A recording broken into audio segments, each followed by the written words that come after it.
Hello everyone, welcome to MG classes. I am Priya Jaiswal. हम class 6 की NCERT जिसमें आज हम चैप्टर 6 को डिस्कस करेंगे और इस चैप्टर का नाम है आपका पृथ्वी के प्रमुख स्थल रूप। इसके बारे में आज हम पढ़ेंगे, इसमें पूरे अच्छे से डिटेल में देखेंगे।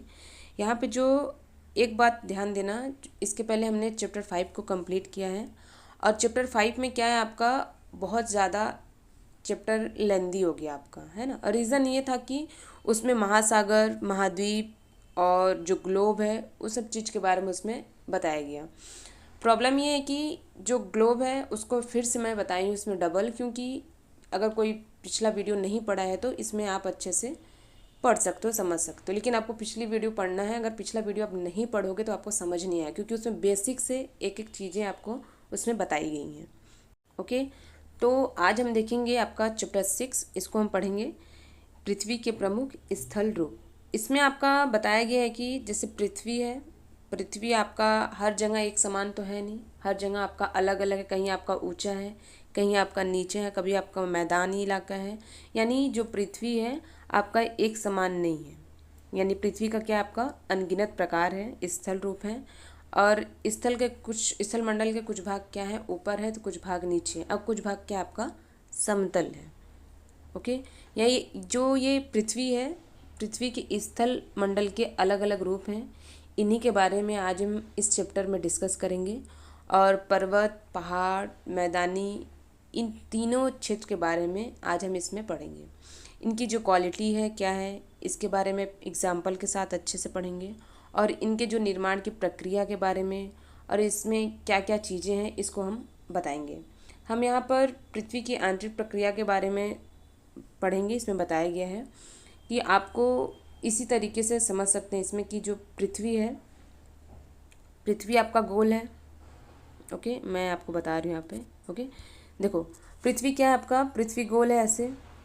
अब पृथ्वी गोल है तो पृथ्वी के ऊपरी भाग पर हम रहते हैं और पृथ्वी के अंदर क्या होता है, लावा की बहुत तेज गति चलती है। ठीक, यानी ये क्या आपका पृथ्वी का ऊपरी भाग है और यहाँ पर क्या होता है, हम रहते हैं। और यहाँ पर क्या हो रहा है, लावा है, ये लावा की गति यहाँ पर ऐसे तेज चलती है। ठीक है, जो तेज गति चलती है लावा की, यह कौन सा भाग है, यह आपका आंतरिक भाग है। ठीक, अब बाहरी भाग क्या है, जहाँ पर हम रहते हैं, इसको हम पृथ्वी की आंतरिक प्रक्रिया के नाम से जानते हैं। यानी पृथ्वी की आंतरिक प्रक्रिया के जो आपका स्थल है, स्थल का बाहरी रूप है और उसका जो अंदर है क्या है, लावा की गति चलती है। जहाँ पर लावा की गति चलती है वह आपका आंतरिक सतह है और जो बाहर है, जहाँ पर हम जिस स्थल पर हम रहते हैं बाहरी भाग पर, यानी पृथ्वी की ऊपरी सतह पर, वह आपका बाह्य है। ठीक है, बाह्य सतह है।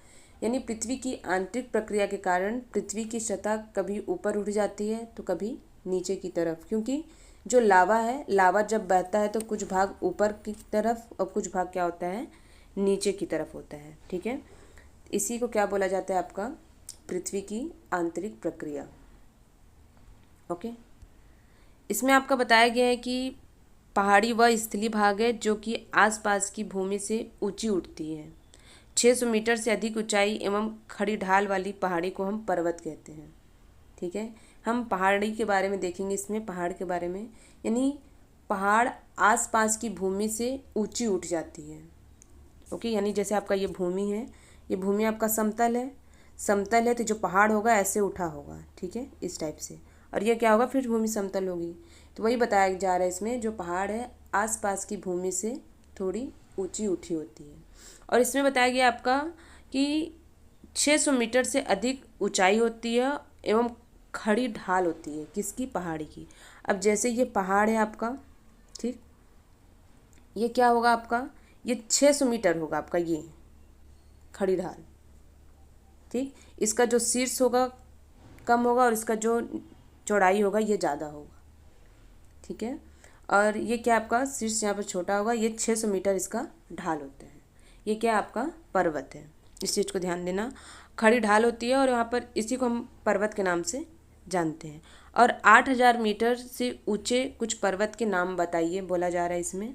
अगर आप पढ़े हो पहले भी तो आपको पता होना चाहिए कि जो 8000 मीटर से ऊंचे पर्वत कौन कौन से हैं। अगर आप नहीं पढ़े हो आप उसको पढ़ोगे और इसमें बताओगे।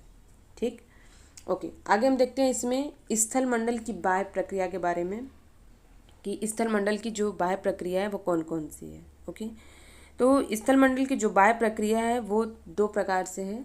फर्स्ट आपका अपरदन है, फर्स्ट आपका और सेकंड आपका निक्षेपण है।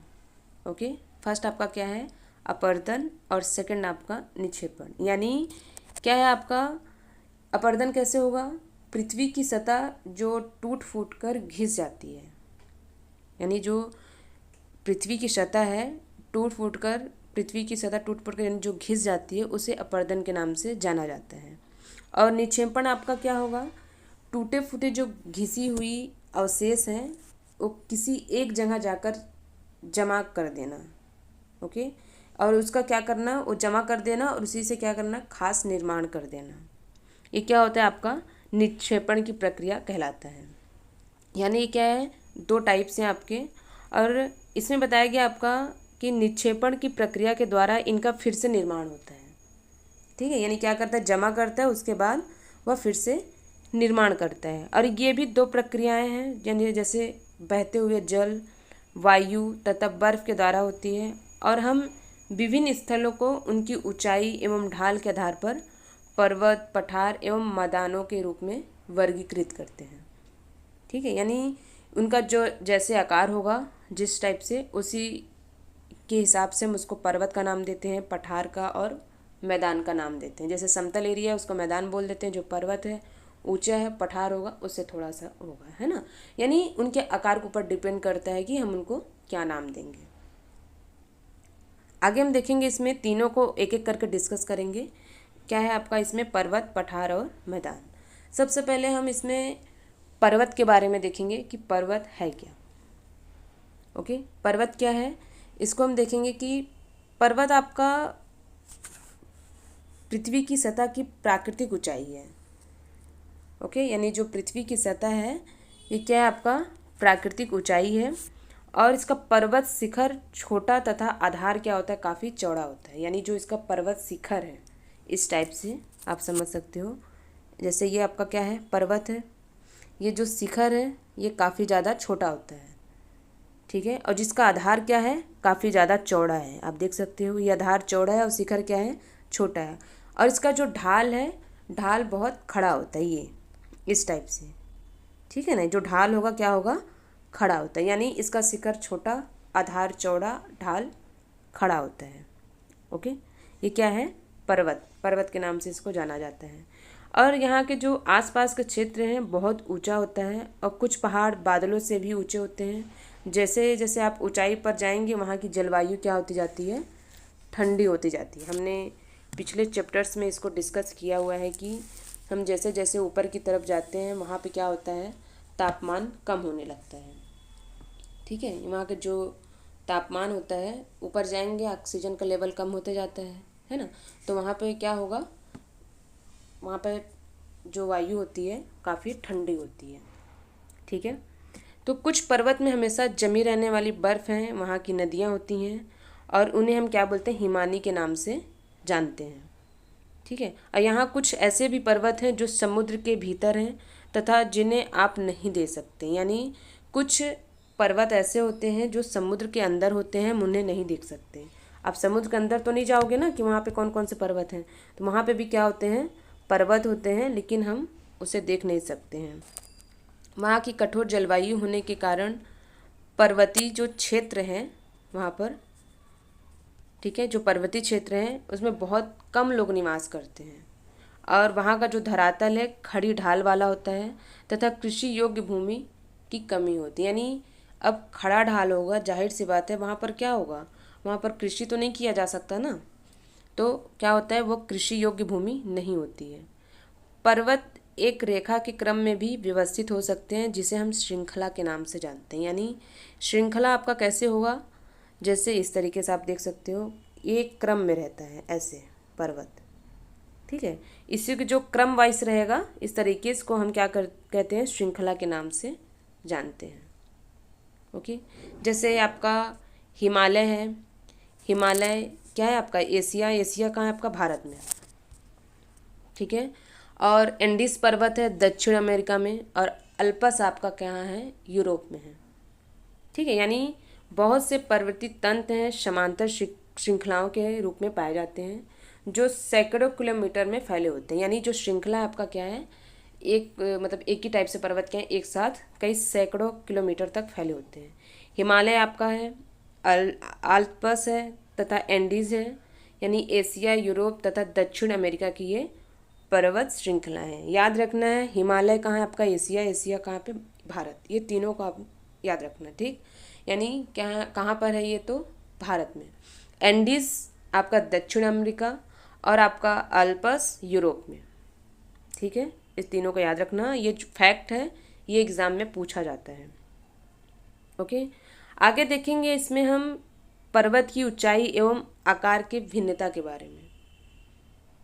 ठीक है, यानी जो पर्वत है उनकी ऊंचाई है, आकार है, भिन्नता, इनके बारे में हम देखेंगे। पर्वत के 3 प्रकार होते हैं। सबसे पहले इसको ध्यान देना, पर्वत के 3 प्रकार हैं। फर्स्ट आपका वलित पर्वत, सेकंड आपका भ्रमशोथ पर्वत, थर्ड आपका ज्वालामुखी पर्वत। इनके बारे में हम एक एक करके डिस्कस करेंगे। तो हिमालय तथा आपका जो आल्पस वलित पर्वत है, जिनकी सतह क्या है आपका ऊबड़ खाबड़ तथा शिखर क्या है, शंक्वाकार है।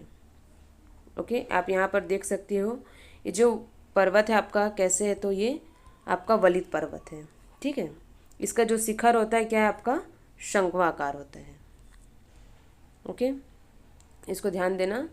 और जिनकी सतह क्या होती है, काफ़ी ऊबड़ खाबड़ होती है। भारत की जो अरावली पर्वत है श्रृंखला है, विश्व की सबसे पुरानी वलित पर्वत श्रृंखला है और अपरदान की प्रक्रिया के कारण यह श्रृंखला क्या हो गई है, घिस गई है। ठीक है, यानी आप वलित पर्वत देखेंगे। वलित पर्वत में याद रखना पर्वत 3 प्रकार से हैं। फर्स्ट आपका वलित, सेकंड आपका भ्रमशोथ, थर्ड आपका ज्वालामुखी पर्वत। जो आपका वलित पर्वत है वहाँ की सतह कैसी है, ऊबड़ खाबड़ है और शिखर क्या आपका शंक्वाकार का है। जैसे आपका हिमालय, आल्पस, यूराल पर्वत और आपका क्या है अप्लेसियस, अप्लेसियस नहीं आपका अप्लेसियन है ना, पर्वत है। उसके बाद क्या आपका अरावली का प्राचीन पर्वत, ये क्या है, वलित पर्वत है। इस चीज़ को ध्यान देना। सेकंड इसमें हम देखेंगे आपका भ्रमशोथ पर्वत के बारे में। ये कैसा होता है, इसका स्थल का बहुत बड़ा भाग जब टूट जाता है। ठीक है, यानी जो स्थल का जो भ्रमशोथ पर्वत है, यानी स्थल का बहुत बड़ा भाग जब टूट जाता है तो कुछ नीचे दबता है और कुछ क्या होता है, कुछ ऊपर उठ जाता है। कुछ नीचे दबता है तो कुछ ऊपर उठता है। जो नीचे दबता है उसे द्रोणिका कहते हैं और जो ऊपर उठ जाता है उसे उत्खंड कहते हैं। ये फैक्ट है, इस चीज़ को ध्यान देना, एग्ज़ाम में पूछा जाता है। ये जो स्थल का बहुत बड़ा भाग है जब टूट जाता है, कुछ नीचे दबता है तो कुछ ऊपर उठता है। तो जो ऊपर उठ जाता है वह उत्खंड होता है, जो नीचे दबता है वो क्या होता है आपका द्रोणिका के नाम से जाना जाता है। ठीक है, उसके बाद आपका इसमें है यूरोप के राइन घाटी तथा वासजेस पर्वत इस तरह की पर्वत तंत्र की उदाहरण है। ठीक है, यानी जो यूरोप की राइन घाटी है वहाँ पे आपका वासजेस पर्वत है और यहाँ के पर्वत तंत्र की क्या है, ये उदाहरण है, यानी एग्जाम्पल है, इसको याद रखना। आगे आपका है ज्वालामुखी, यानी जो ज्वालामुखी पर्वत है उसके बारे में हम देखेंगे। इसमें आपका बताया गया है एटलस में दिए गए विश्व मानचित्र से इनकी स्थिति को देखिए तथा इस प्रकार की भू आकृतियों के कुछ और उदाहरण भी पता लगाइए। आप ग्लोब को देखिए, उसमें आप मानचित्र में देखिएगा, आपको अच्छे से समझ में आएगा। ठीक है, उसमें आप पता कर सकते हैं। आगे हम देखेंगे इसमें ज्वालामुखी पर्वत के बारे में, ये कैसे बनता है।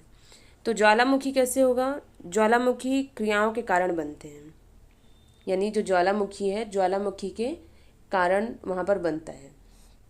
इस चीज़ को ध्यान देना। ठीक है, जैसे आपका कैसे होगा, ये अफ्रीका का आप देख सकते हो माउंट किलिमंजारो एग्जाम्पल के लिए, और जापान का क्या है फ्यूजियामा।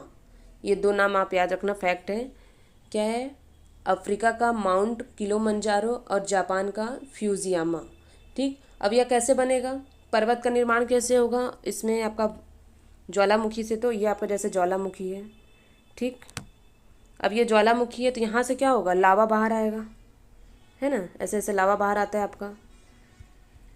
ऐसे तो है नहीं ना कि आप ज्वालामुखी को फर्स्ट टाइम पढ़ रहे हो। तो क्या होता है, लावा बाहर आता है, तो जो बाहर आता है लावा, ये जब ठंडा होता है तो यह ऊपर नीचे टाइप का आकार लेता है, यानी जिस टाइप से सतह पर फैलता है वैसे ये आकार लेता है। इसको क्या बोला जाता है, ज्वालामुखी पर्वत। ओके। और एक फैक्ट और है, याद रखना, भारत की सबसे पुरानी वलित पर्वत श्रृंखला अरावली श्रृंखला है। ओके, ये एग्ज़ाम में भी पूछा जाता है। भारत की सबसे पुरानी वलित पर्वत श्रृंखला क्या है, अरावली श्रृंखला है। ओके। और इसमें हमने अभी डिस्कस किया इस स्टार्टिंग में कि जो पृथ्वी की बाह्य प्रक्रिया है वो कैसे उसमें बनता है ना, उसमें यानी हमने आंतरिक को देखा, फिर बाह्य को देखा। बाह्य को एक बार और समझ लीजिए। बाह्य का कैसे होता है, जैसे पर्वत पर नदी बहती है, ठीक है, पर्वत पर क्या हो रहा है, नदी बहती है, तो नदी अपने साथ क्या करती है, पर्वत के साथ कुछ टूट फूट कर अपने साथ बहा ले जाती है। यानी जो पर्वत है इसके साथ क्या करती है, बह रही है यहाँ पे नदी, तो क्या करती है, टूट फूट कर अपने साथ बहा ले जाती है और नीचे ले जाकर क्या करती है, निक्षेपित कर देती है। ऐसे ये आ रहे हैं यहाँ से, ठीक है, ये क्या कर रही है, नीचे ला रही है, नीचे लाकर यहाँ पर गिराती है, ठीक है। तो यहाँ पर क्या कर रही है, निक्षेपित कर देती है और मैदान का यहाँ पर निर्माण करती है, ठीक है। इस चीज़ को ध्यान देना। यानी यहाँ हवा भी ऐसा ही काम करता है कि हवा चलेगी तो वह स्थल टूटने लगेगा, तो उसे अपरदन की प्रक्रिया, और जब वह उसके उठाकर यानी हवा जैसे उड़ाकर ले जा रहे हैं दूसरी जगह ले जाता है, तो वो क्या होगा, उसे निक्षेपण की प्रक्रिया के नाम से जाना जाता है। यानी स्थल की ये बाह्य प्रक्रिया है, ठीक है। इस चीज़ को ध्यान देना, यानी आंतरिक प्रक्रिया और बाह्य प्रक्रिया में आपको कंफ्यूज नहीं होना है, ये आपको समझना है। इसके बाद आपका बताया पर्वत के बारे में। पर्वत क्या है, काफ़ी ज़्यादा लाभदायक है, बताया जा रहा है इसमें पर्वत की क्या उपयोगिता है इसके बारे में। और इसमें क्या क्या है देखो, जैसे बहुत सी नदियां हैं, नदियों का स्रोत पर्वतों तथा स्थित हिमानियों में होता है, ठीक है। यानी जलाशयों के जल के लोगों तक पहुंचाया जाता है। पर्वत के जो जल है, जल का उपयोग किस किस चीज़ में किया जाता है, तो यह आपका सिंचाई तथा पन बिजली के उत्पादन में भी किया जाता है। यानी पर्वत को जल का संग्रहकार भी कहा जाता है। वहाँ पर हिमानी है, हमेशा पिघलता तो नदी बनता है ना। तो क्या है, पर्वत है, पर्वत वहाँ पर हिमानी के रूप में भी बर्फ़ जमा हुआ है, तो वो पिघलेगा, क्या होगा, नदी के रूप में वहाँ पर तैयार होता है। इस तरीके से जैसे पर्वत है ये, यहाँ पर क्या है, हिमानी जमा हुआ है, तो वहाँ पर जब बर्फ़ है ये गलेगा तो क्या होगा, नदी के रूप में यह बहता है। ओके। और यहाँ पर नदी, घाटियाँ तथा वेदिकाएं कृषि के लिए उपयुक्त होती हैं। यानी ये क्या होती है, यहाँ पर वेदिका कृषि भी की जाती है। पर्वतों में अलग अलग प्रकार की वनस्पतियाँ तथा जीव जंतु भी पाए जाते हैं। वहाँ पर वन, और हमें इससे आपका ईंधन, चारा, आश्रय तथा जो दूसरे उत्पाद हैं जैसे आपका गोंद है, रेंजिन इत्यादि भी यहाँ से हमें मिल जाते हैं। बिजली का उत्पादन, सिंचाई में उपयोग, वेदिका कृषि की जाती है। पर्वत से वन, ईंधन, चारा, यानी ये सब चीज़ें हमें प्राप्त होती हैं। और ये पर्वतों की यात्रा उनकी प्राकृतिक सुंदरता को देखने के लिए भी करते हैं। वहाँ की जो विभिन्न प्रकार की वहाँ पे खेल होते हैं, जैसे आपका पैराग्लाइडिंग है, हैंग ग्लाइडिंग है, रिवर है, राफ्टिंग है, तथा कुछ वहाँ पर स्कीइंग पर्वत के प्रचलित खेल हैं। यहाँ पर यानी प्रचलित खेल हैं जिसको खेलते हैं। ओके। उसके बाद हम इसमें देखेंगे, यानी जो पर्वत के खेल हैं उनका नाम याद रखना आपका, पैराग्लाइडिंग है, रिवर राफ्टिंग है, हैक ग्लाइडिंग है, स्कीइंग। ओके, ये नाम को आप मत भूलिएगा, याद रखना। इसको आप देख सकते हो ज्वालामुखी के बारे में, यानी ये ज्वालामुखी पर्वत है। उसके बाद क्या है, ये जब ये फटता है तब। यहाँ पर इस खेल का नाम बताओ अगर आप पढ़े हो तो। ओके।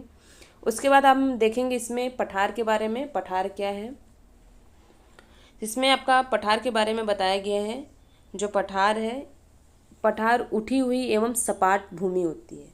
पठार किस तरीके से होती है, तो पठार उठी एवं सपाट होती है इस तरीके से, जैसे ये है ऐसे, इस तरीके से ऐसे उठी एवं क्या होती है, सपाट होती है। तथा इसका ऊपरी भाग मेज के समान सपाट होता है। और किसी भी पठार एक या एक से अधिक किनारे होते हैं जिनकी ढाल क्या होती है, खड़ी होती है। ओके, इनकी जो ढाल होती है काफ़ी क्या होती है, ऐसे खड़ी होती है, इस चीज़ को ध्यान देना। ठीक है। और पठारों की जो ऊंचाई है प्रायः कुछ 100 मीटर से लेकर कई हजार मीटर तक हो सकती है। और पर्वतों की तरह पठार भी नए एवं पुराने हो सकते हैं, इस चीज़ को ध्यान देना। यानी जो पर्वत है, सॉरी पठार है, ये क्या होते हैं, नए एवं पुराने हो सकते हैं। और यहाँ पे जो पठारों की ऊंचाइयाँ हैं प्रायः कुछ 100 मीटर हैं, कुछ 100 मीटर से क्या आपका 1000 तक है। पर्वत की तरह पठार भी आपका क्या होते हैं, पुराने हो सकते हैं। भारत में दक्कन पठार पुराने पठारों में से एक है। जो भारत का दक्कन पठार है, याद रखना क्या है, पुराने पठारों में से एक है।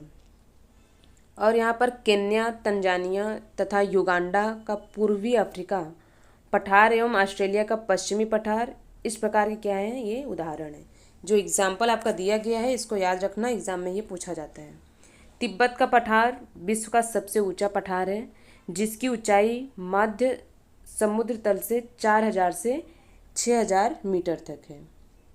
ओके, कितना है, तो समुद्र तल से 4000 से 6000 मीटर तक है। हमने पिछले चैप्टर्स में पढ़ा हुआ है, जब भी ऊंचाई मापा जाता है तो कहाँ से मापा जाता है, समुद्र तल से मापा जाता है। यहाँ पर एक फैक्ट और है, यहाँ पे क्या है, खनिज की प्रचुर मात्रा होती है और यही कारण है कि विश्व की बहुत सी खनन क्षेत्र पठारी भागों में स्थित है। ओके, और अफ्रीका का पठार यहाँ पर क्या है, जैसे सोना पाया जाता है यहाँ पर, और एवं हीरो के यहाँ पे खनन के लिए काफ़ी ज़्यादा प्रसिद्ध है। और भारत का आपका छोटा नागपुर पठार, यहाँ पर लोहा, कोयला तथा मैग्नीज के बहुत बड़े भंडारण हैं, यहाँ पर पाए जाते हैं। इस चीज़ को याद रखना। यानी जो खनिज है पठार में, अफ्रीका के पठार से क्या होता है, सोना और हीरा, याद रखना। और भारत में जो छोटा नागपुर पठार है, वहाँ से लोहा, कोयला और मैग्नीज यहाँ से प्राप्त होता है। यहाँ पर कुछ जलप्रपात भी हैं, उनका नाम भी आपको याद रखना है। जो जलप्रपात है आपका छोटा नागपुर पठार, यहाँ पर स्वर्ण रेखा नदी जलप्रपात, यहाँ पर क्या है, हुंडरू जलप्रपात है। कर्नाटक में आपका जोग जलप्रपात है। ठीक है, यानी जो यहाँ पर फैक्ट है याद रखना, छोटा नागपुर पठार पर स्वर्ण रेखा नदी पर क्या है स्थित हुंडरू जलप्रपात। कर्नाटक में क्या है आपका जोग जलप्रपात, नाम को याद रखना। और इस प्रकार के जो जलप्रपात हैं इनके एग्जाम्पल्स हैं जो एग्ज़ाम में पूछे जाते हैं। ओके, और यहाँ पर लावा पठार में काली मिट्टी की प्रचुरता होती है, जो काफ़ी ज़्यादा उपजाऊ होती है। आपको पता होगा जो काली मिट्टी होती है उसकी अगर खेती की जाए तो काफ़ी ज़्यादा यह उपजाऊ होती है। यानी जो नॉर्मल मिट्टी है उससे क्या होता है, काली मिट्टी जो है काफ़ी ज़्यादा उपजाऊ होती है एवं खेती के लिए काफ़ी अच्छी मानी जाती है। और कई पठारों में रमणीय स्थल होते हैं जो पर्यटकों को क्या करते हैं, काफ़ी ज़्यादा आकर्षित करते हैं। आगे देखेंगे इसमें हम मैदान के बारे में डिस्कस करेंगे कि यहाँ पे क्या क्या खासियत है या कैसे होता है। ठीक है, तो मैदान में क्या है आपका, मैदान में समतल भूमि के बहुत बड़े भाग होते हैं। वे सामान्यतः मध्य समुद्री तल से 200 मीटर से अधिक ऊंचे नहीं होते हैं। यानी जो मैदान है आपका समतल भूमि का बहुत बड़ा भाग है ये, है ना। ये जो मैदान है कैसे होता है, ये समतल होता है। ठीक है, और कुछ यहाँ पर क्या है, कुछ मैदान काफ़ी समतल हैं तो कुछ क्या है उर्मिल तथा तरंगित हो सकते हैं। अधिकांश भाग क्या होता है यहाँ पर मैदान नदी तथा उनकी सहायक नदियों के द्वारा बनते हैं। और नदियाँ क्या होती हैं, पर्वत के ढाल पर नीचे की ओर बहती हैं। ठीक है, और नीचे की ओर बहन क्या होगा, उन्हें अपर्दित कर देती हैं। तो वे अपर्दित पदार्थों को क्या करती हैं, अपने साथ आगे की ओर ले जाती हैं और अपने साथ ढोए जाने वाले पदार्थ जैसे पत्थर है, बालू है, सिल्ट, ये क्या को करती हैं, घाटियों में निक्षेपित करती हैं। इन्हीं से क्या होता है ये मैदान का निर्माण होता है। यानी जो मैदान है आपका सपाट होता है और कुछ क्या होता है आपका उर्मिल होता है, यानी तरंगित होता है। सेकंड ये हुआ। और उसके बाद क्या है, एक फैक्ट और, ऊंचाई है, ऊंचाई आपका समुद्र तल से 200 मीटर के अंदर तक। ओके, और मैदान का निर्माण कैसे होगा, नदियों के द्वारा अपर्दन होगा, अभी हमने समझा। जैसे आपका पत्थर है, बालू है, अपर्दन एवं निक्षेपण की प्रक्रिया होगी। उसके बाद वहाँ पर क्या होती है, ले जा कर के इकट्ठा करती है, फिर यहीं से मैदान का निर्माण होता है। अब मैदान क्षेत्र क्या होता है, उसकी एक क्वालिटी क्या है, बहुत ज़्यादा अच्छी है, ये बहुत उपजाऊ होता है। ठीक है। बहुत ज़्यादा उपजाऊ होता है, इसलिए यहाँ पर जीवन जीने योग्य होता है। यहाँ पर लोग मतलब अधिकतर देखोगे तो यहीं पर रहते हैं। यानी जो परिवहन का साधन है, सबसे अधिक जनसंख्या वाले जो लोग हैं यहीं पर पाए जाते हैं। ठीक है। जो सबसे अधिक जनसंख्या वाला भाग है क्या होता है, मैदानी इलाका होता है, वहीं पर पाए जाते हैं। सामान्यतः मैदान बहुत अधिक उपजाऊ होते हैं, यहाँ परिवहन के साधन का निर्माण, और इसलिए मैदान में क्या है, जनसंख्या वाले भाग ज़्यादा हैं, जिसको अभी हमने जस्ट अभी डिस्कस किया। नदियों के द्वारा बनाए गए कुछ बड़े मैदान क्या क्या हैं आपका, इसको याद रखना। एशिया तथा उत्तरी अमेरिका में पाए जाते हैं। एशिया में स्थित भारत में गंगा एवं ब्रह्मपुत्र का मैदान, क्या है आपका, गंगा एवं ब्रह्मपुत्र का मैदान। तथा चीन में आपका क्या है, यांगत्से नदी का मैदान इसके प्रमुख एग्जाम्पल हैं। ओके, जो फैक्ट दिया रहता है एग्जाम्पल में, इसको याद रखना, ये एग्ज़ाम में पूछा जाता है। उसके बाद क्या आपका, मैदान मनुष्य के रहने के लिए काफ़ी ज़्यादा उपयोगी क्षेत्र है। यहाँ की जनसंख्या बहुत अधिक होती है, आप यूपी में देख सकते हो, यूपी में क्या है, मैदानी इलाका है ये। और क्योंकि मकान के बनाने तथा खेती के लिए यहाँ समतल भूमि की प्रचुरता होती है। उपजाऊ मिट्टी के लिए यहाँ पर, यानी जो उपजाऊ मिट्टी होती है उसके कारण यहाँ की जो खेती होती है काफ़ी ज़्यादा अच्छी है। ठीक है, यानी उपजाऊ मिट्टी होगी तो क्या होगी, वहाँ पर खेती भी अच्छी होगी। अब भारत में गंगा का मैदान देश में सबसे अधिक जनसंख्या वाला क्षेत्र है। ठीक, ये फैक्ट है, याद रखना।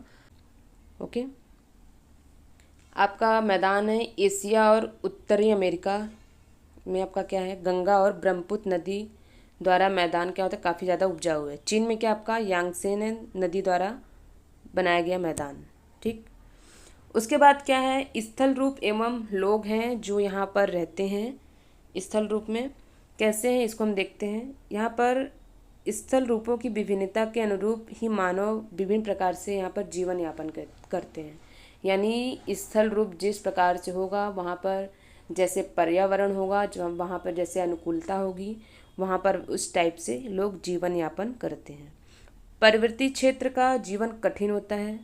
मैदानी क्षेत्र का जीवन पर्वतीय क्षेत्रों की तुलना में काफ़ी इजी होता है। आप सोच सकते हैं जो पर्वतीय इलाका होगा क्या होगा, वहाँ पर लोग कैसे रहेंगे, उनका जीवन यापन तो कठिन होना ही है, ना तो गाड़ी चलना है, ना तो कुछ अच्छे से, है ना।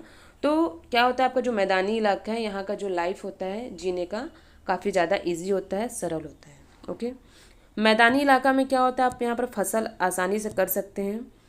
वहाँ पर घर बनाना, फसल उगाना, सड़कें बनाना और पर्वतीय क्षेत्र की तुलना में काफ़ी ज़्यादा आसान होता है। विभिन्न प्रकार के यहाँ पर स्थल रूप भी पाए जाते हैं, जो लोगों के लिए रहन सहन के तरीके भी हैं जो काफ़ी ज़्यादा डिफरेंट हैं, और आप इन अंतरों को पढ़कर समझ सकते हो कि इसमें क्या क्या डिफरेंट है ना। और आगे देखेंगे हम, कभी कभी प्राकृतिक आपदाएं आ जाती हैं, जैसे आपका भूकंप है, इसके बारे में हम देखेंगे। भूकंप है, ज्वालामुखी है, उद्गार है, तूफान या बाढ़, यानी बहुत विनाश करते हैं, जो बिना बताए आ जाता है, अचानक आता है ना। ऐसे तो नहीं है ना, हमको पहले से हिंट देता है। ठीक है, इन आकस्मिक घटनाओं के बारे में जागरूकता पैदा करके हम इनमें आने वाले खतरों को कम कर सकते हैं। यानी ये आकस्मिक होता है, अचानक आता है, तो इनके बारे में हम लोगों को क्या कर सकते हैं, अवगत करा सकते हैं। इनसे बचने की प्रक्रिया क्या होती है, कैसे बचा जा सकता है, इनसे वे क्या हो सकते हैं, बच सकते हैं, अवगत हो सकते हैं, उन्हें क्या हो सकती है, जानकारी मिल सकती है। हम कितने तरीक़ों से जल एवं स्थल का उपयोग में ला सकते हैं, इसका पता हम अपने आसपास के जो क्षेत्र हैं उनसे लगा सकते हैं। प्रायः हम क्या करते हैं, स्थल का उपयोग गलत तरीके से करते हैं, जैसे उपजाऊ भूमि पर मकान का निर्माण करना। मतलब उपजाऊ भूमि, वहाँ पर क्या करते हैं, खेती करना चाहिए, तो हम क्या कर दिए, वहाँ पर घर बना दिए, तो हमारा खेती कहाँ जाएगा, तो हम क्या होते हैं, भूखे रह जाते हैं। यानी जो अनाज है हम वहाँ पर नहीं उगा सकते। ठीक है ना। उसके बाद आप एक प्रदूषित नदी यहाँ पर देख सकते हो। वहाँ पर क्या करते हैं, जो नदी है, कूड़ा किसी भी भूमि पर, यानी जैसे नदी है वहाँ फेंक देते हैं, तो क्या हो रहा है, पानी गंदा हो रहा है। तो प्रकृति के इस महत्वपूर्ण वरदान का जितना ज़रूरत है उससे ज़्यादा उपयोग करें, और इस गंदे तरीके से उपयोग करते हैं, जैसे नदी है उसको हम वहाँ पर कचरा डालते जा रहे हैं, तो क्या हो रहा है, वहाँ पे जो जीव पल रहे हैं वो भी दूषित होते हैं, जो जल है वो भी दूषित होते जा रहे हैं। ठीक है, तो हमारा कर्तव्य क्या होता है, हम चीज़ों को उस तरीके से इस्तेमाल करें कि वह हमारे लिए भी उपयोगी हो और जो आने वाली पीढ़ी है उनके लिए भी उपयोगी हो, यानी सतत प्रक्रिया चले। ठीक है। आप लाइफ में कुछ भी जब आप पढ़ रहे हो उसमें, यानी जैसे आप जी रहे हो, लाइफस्टाइल जी रहे हो, कुछ भी कर रहे हो, ये क्या हो रहा है आपका, चीज़ों को उतना ही, जो प्राकृतिक चीज़ें हैं उतना ही इस्तेमाल करो जितना ज़रूरत हो, उससे ज़्यादा नहीं। अंधाधुंध इस्तेमाल से क्या हो रहा है, वो चीज़ें ख़त्म होते जा रही हैं।